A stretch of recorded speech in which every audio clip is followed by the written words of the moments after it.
has never been subtle. This is just selective prosecution against Donald Trump because the Mar-a-Lago club became a great success, and there are certain people in town that don't like that. On the eve of him becoming president, we look at the mark he's made on our area. He irritated the establishment. He didn't care.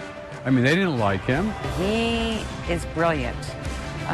He loves to win. What are some hoping he'll bring to the White House? We're here, and we do need your help. Are there similarities between him and the last president with a Palm Beach address? They were both great dreamers and very courageous. This is a News Channel 5 special.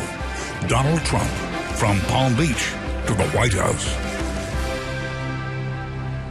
Good evening and welcome. In just about 17 hours, Donald Trump will be sworn in as our nation's 45th president. His journey to the White House has been unconventional, to say the least. That road to the Oval Office runs through our area, and during this half hour, we'll be looking at the impact he's made here and the hopes and concerns about his presidency. But we begin with a look at some of the methods Donald Trump used in Palm Beach. They were some of the same strategies he would use in his presidential campaign. Donald Trump made a huge splash in Palm Beach when he purchased Mar-a-Lago in 1985, the stunning estate that stretches from the Intracoastal to the ocean. He came in here flamboyantly. He irritated the establishment. He didn't care. I mean, they didn't like him. And he sued them. He sued them again and again. As a best-selling author, Lawrence Leamer has studied Trump for some of his books chronicling life in Palm Beach. He fights over everything. No battle is too small for him. There's no question about that. One battle was over the flagpole on his property. It was almost twice as tall as the town's regulations. But after a lawsuit, he ended up with a shorter flagpole, but still higher than the town originally allowed. On another occasion, he wanted to build mini mansions on his property. When the town council said no, he sued and settled by getting approval to build a private club and sell memberships. But he was very, very gracious and welcoming. And what struck me was the splendor of Mar-a-Lago. Everything was pristine. Everything was top of the line. Robin Bernstein and her husband have done business with Trump for years. They joined his club when it first opened 22 years ago. She says she saw similarities in the way he runs Mar-a-Lago with the way he ran for president. It seems to me that Donald Trump has a pattern. And Donald Trump's pattern is, number one, he has a vision. And he sets his goals very, very high. And then what he does to get to that vision is he will surround himself by the best and the brightest people in order to accomplish his goal. She points to his lawsuit against Palm Beach County over the planes taking off from PBIA that flew over Mar-a-Lago. He loves to play golf. So he saw a piece of land by the airport, and he actually sued Palm Beach County over the airplane noise, and this was brilliant. So he got the best land use attorneys, the best planners. He sued them, and he made a deal. In exchange for dropping the noise lawsuit, Trump got the land that's now Trump International Golf Club. Leamer says part of the Trump style is that people underestimate him. It happened in Palm Beach. It happened in the presidential campaign. The candidates, they were totally dismissive of him. It was impossible that he was going to get very far. And they were just stunned. And the same thing in Palm Beach with the establishment here. What does this portend for his presidency? People that didn't know Donald Trump really don't understand his MO. He is brilliant. He loves to win. It's going to be the most fascinating presidents we've ever had, and we better have our fingers crossed. Donald Trump's negotiating techniques are a significant part of his reputation in our area, and we'll have more on that a little later in our show. President-elect Trump promises he'll be a great job creator.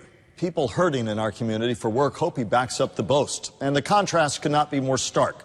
The wealth surrounding Mr. Trump at his Palm Beach home, the new winter White House, and the poverty that threatens to suffocate so many in some of our Glades communities to the far west. I went there to talk to people about their hopes and concerns. It is an easy drive from President-elect Donald Trump's palatial Mar-a-Lago estate to the Glades. Go west on Southern Boulevard and then up 441. Only 44 miles, but a world apart from Pahokee, the poorest city in Palm Beach County where broken down buildings and empty storefronts are far too evident. Heather Boardwine and Shane Fricker came to Pahokee from Tennessee. They're out of work for now and are forced to grow up fast with their 4-month-old son, Phoenix. I asked them about Donald Trump. Do you think it'll make a difference in the lives of people like you out here where you're scrapping to make ends meet and want to build a better life in Pahokee? I personally do not.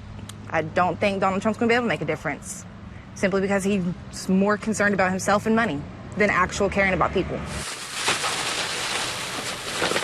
Elsewhere in Pahokee, hard times, help, and hope come together at the Glades Area Pantry. Next gentleman, he'll be picking up for 3 families. I also met parishioners who came here from the Restoration Christian Life Church to talk about their dreams for this area. I like to see more jobs, more young men get more jobs, because I think if they have jobs, there would be less violence. A cry for a hand up, they emphasize, not a handout. And Methodist Reverend and Pastor Patty Opperly hopes the distance from Pahokee to Mar-a-Lago might be bridged at least a bit in a Trump administration. And we're in the same county. That's never taken place. So there may be some people in his administration that are willing to take a look at the Pahokees of our area. An investment of time and money and business willing to give Pahokee a chance. That's the prayer here.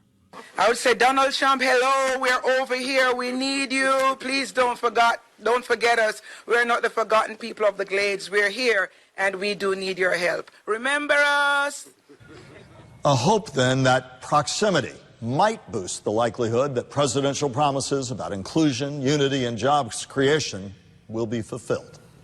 It is unusual to have a president with a home in your area, but it's extraordinary to have 2 presidents with homes within miles of each other. Before Donald Trump owned Mar-a-Lago, the Kennedy family owned a home on Palm Beach, where John Kennedy often stayed during his presidency. One Palm Beacher has ties to both men, and as News Channel 5's Tori Dunnan reports, he could soon be an ambassador. And so, my fellow Americans, ask not what your country can do for you. Ask what you can do for your country.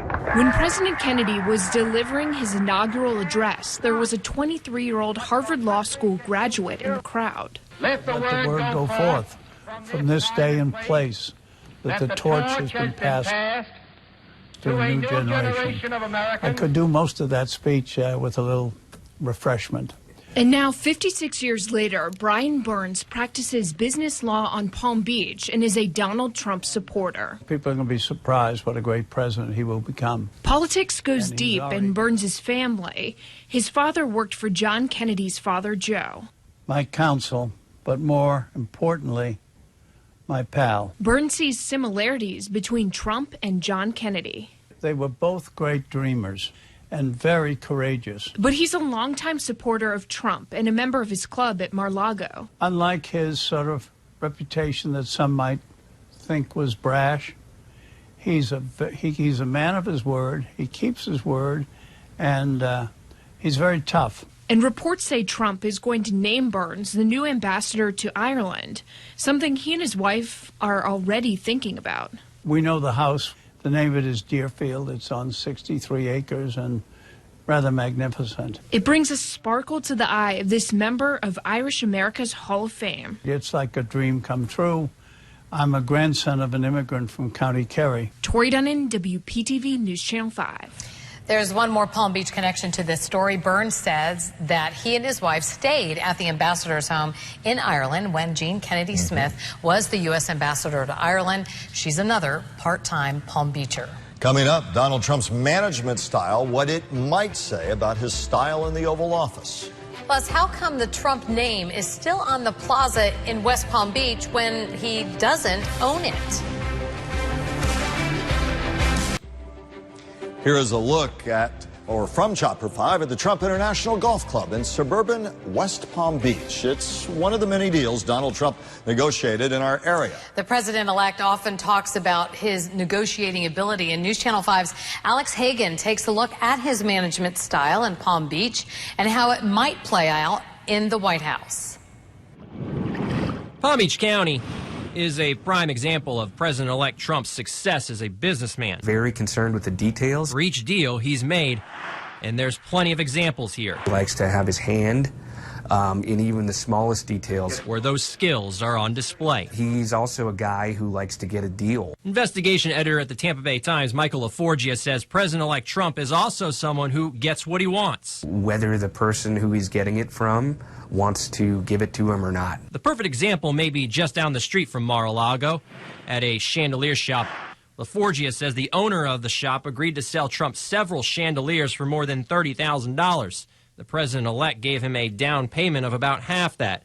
LaForgia reported Trump didn't pay the rest, leading to a legal dispute. Ended up having to settle with Trump for much less than Trump had originally agreed to pay him. Now this born negotiator is our next president. Good at figuring out who could do what job. Joy Howell is a Democratic political strategist with a business background who's studied Trump's book, The Art of the Deal. Does seem to be a good negotiator. He does seem to be a very brilliant marketer. Now she's looking at his future in the White House. Now we have to see what kinds of character traits and ethical standards he brings to the office of the president. Howell hopes he uses his business lessons in the Oval Office, but doesn't forget his history classes. We want him to be able to use his business skills and be an effective leader for our government and our country.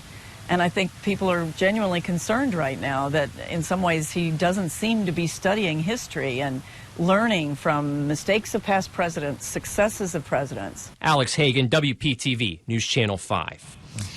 One of the landmarks along the West Palm Beach waterfront is Trump Plaza. Some people, usually tourists, wonder whether it's owned by the future president. It was at one time, but not anymore. And News Channel 5's Wanda Moore has that story. Today, Trump Plaza has nothing to do with the president-elect except for its name, proudly displayed at the entrance. When these letters first went up, it seemed like a golden deal. In 1986, the Plaza was a troubled project. And only a few units had sold. Donald Trump had just bought Mar-a-Lago when the Plaza caught his eye. He was going to rescue this struggling project and turn it around and make a lot of money. He bought the 32-story condo towers for $40 million in a foreclosure sale. People who knew the local real estate market predicted it would be a tough sell. But Trump pushed ahead anyway. He is probably one of the most optimistic and laser-like people I have ever met. 3 years later, after borrowing $60 million to complete the project, Trump Plaza was struggling. The units were pretty slow to sell, and then in 1991, most of the units were sold at auction. But the name remained. Condo owners voted to keep the name, and Trump himself paid for the restoration of the signs. The name, they argued, added value to the property. Palm Beach Post reporter Jeff Ostrowski says more recently, Trump rarely develops condo projects. He usually just licenses his name. Probably his struggles with Trump Plaza here sort of pushed him to change his business model from a traditional developer to more of a licensing guy. In his book, The Art of the Deal, he said when it came to the Plaza, he managed to, quote, turn a bankrupt operation into a big success story. He was very adamant that you make your money when you buy it, and when you buy it at 50 cents on the dollar, you've already made your money. West Palm real estate agent Douglas Reel interviewed Trump on his radio show when Trump was interested in buying the Plaza. Reel asked him what happens when some of his projects fail. That was a question he didn't like, because he basically threw a verbal hand grenade at me and said, well, I really haven't had any failures, and certainly not as many as you've had. In 2015, the condo board of directors decided to keep the name again after some of the residents wanted it to be put up for a vote. For now, the sign stays, bearing the name of the soon-to-be 45th president of the United States. Reporting in West Palm Beach, Wanda Moore, WPTV News Channel 5. Donald Trump, if there's one thing associated with him, and always has been, it is plenty of publicity. Coming up, a look at why it can be critical and complementary at the same time. And we go into our archives to look at Donald Trump through the years in our area.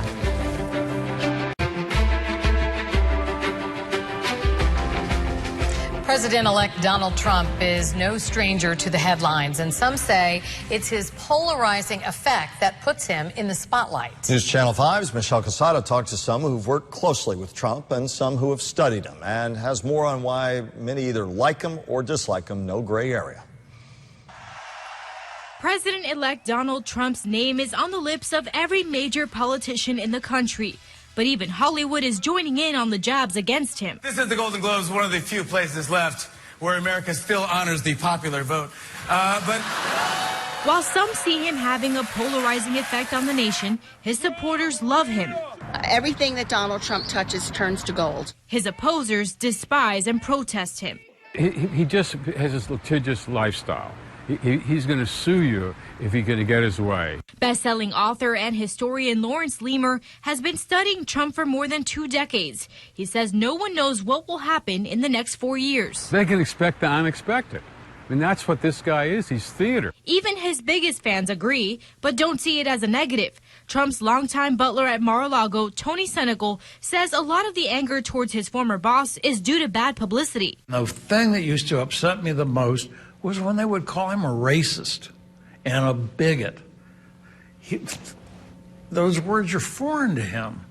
If you could see him intermingle with the Hispanics that work on that property, I mean, it's incredible.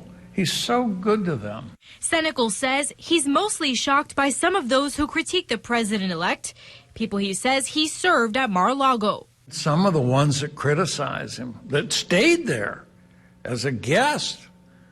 And I go, my God, you ate off of the man's table and you have the audacity? But that's politics. The next question is, will Trump change political opinions once he becomes president? Michelle Casada, WPTV News Channel 5. Donald Trump's imprint in our area, of course, goes well beyond Mar-a-Lago. The president-elect has fought many battles with Palm Beach County and the town of Palm Beach, often revolving around what he's calling his winter White House. News Channel 5's John Shainman went back into our archives to hear what he said over the years about the battles.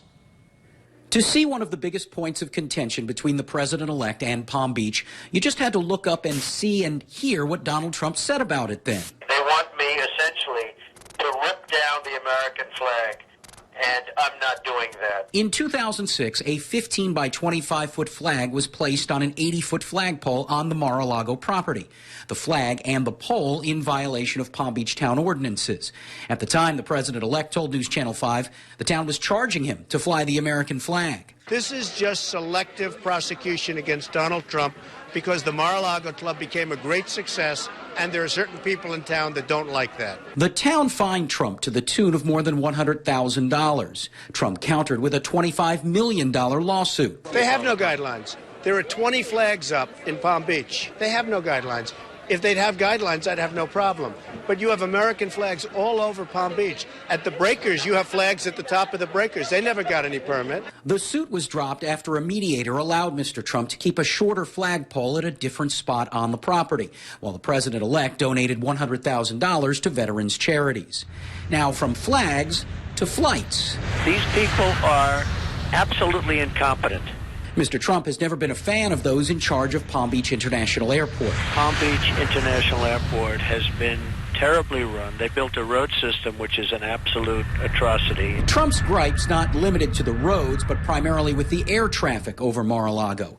In the 1990s, he sued the county over the airport noise, then dropped that suit after the county gave him a lease on a piece of property that he eventually turned into Trump International Golf Club. The course next to not only the airport, but also the county jail, providing greenside views for those in this bunker. Despite the golf course construction, the president-elect continued to have issues with PBI. He filed a lawsuit back in 2010 when there was talk of expansion. No expansion has taken place this decade, and that suit was dropped the following year. A third suit was filed in early 2015 and dropped last fall after the election. Why? Security restrictions when the president-elect is here on Palm Beach likely will include the establishment of a no-fly zone over Mar-a-Lago.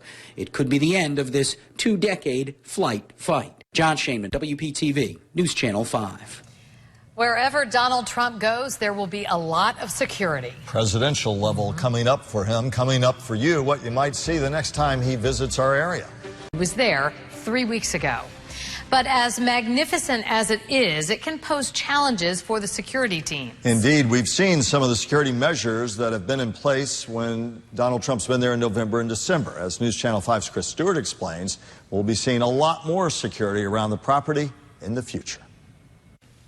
It's 17 acres of prime real estate that bills itself as the crown jewel of Palm Beach. A one-of-a-kind property and a one-of-a-kind challenge for the Secret Service. This is a unique situation. Stuart Kaplan is a former FBI agent. He takes one look at Mar-a-Lago and sees several risks. It's generally wide open to the general public. You have this access, which is a beach. You have the water access, which gives direct visual sight into the property itself. And then, of course, you have properties across from Mar-a-Lago. And so there are strategic issues that are going to have to be addressed. The Secret Service is working with other agencies like PBSO to make sure the new Winter White House is secure. And that doesn't come cheap. Palm Beach County taxpayers spent $250,000 helping the Secret Service protect President-elect Trump during his Thanksgiving stay. And Kaplan says that's nothing compared to what the cost may be once he's in office. I don't think they have realized really the extent of what the cost is going to be, because right now any of the protection that has been afforded to the president-elect is much, much different than it is going to be when he actually becomes the president of the United States. In terms of everyday life, Kaplan says expect his motorcade to cause roadblocks at every intersection it passes when he's going from Mar-a-Lago to a golf course or any other location in the area. But there might be some relief as Palm Beach recently approved allowing Trump as president to land a helicopter on his property. Still, he warns while you may not see a lot of security now, that could change once President Trump is in the Oval Office. But I can tell you right now, while you don't see any security here because he's not here, that is not going to be the case once he is sworn in. This is going to be a different place to be. For now, the county says it's trying to get reimbursed by the federal government for the security costs, but officials in Honolulu, Hawaii say they were never reimbursed by the federal government for the security costs that came when President Obama went there on vacation. On Palm Beach, Chris Stewart, WPTV News Channel 5. At this time last year, many people did not think Donald Trump would become the nation's 45th president, but he surprised so many pundits and many others. And tomorrow, the inauguration schedule has him being sworn in at noon. Our coverage of the inauguration begins at 4:30 a.m. with Today on 5. It continues with the Today Show and NBC's special inauguration coverage beginning at 10 and going to 3 p.m. We will have coverage of the day's events on The Now and then on News Channel 5 at 5. As always, thank you for joining us this evening, and we'll see you for News Channel 5 at 11.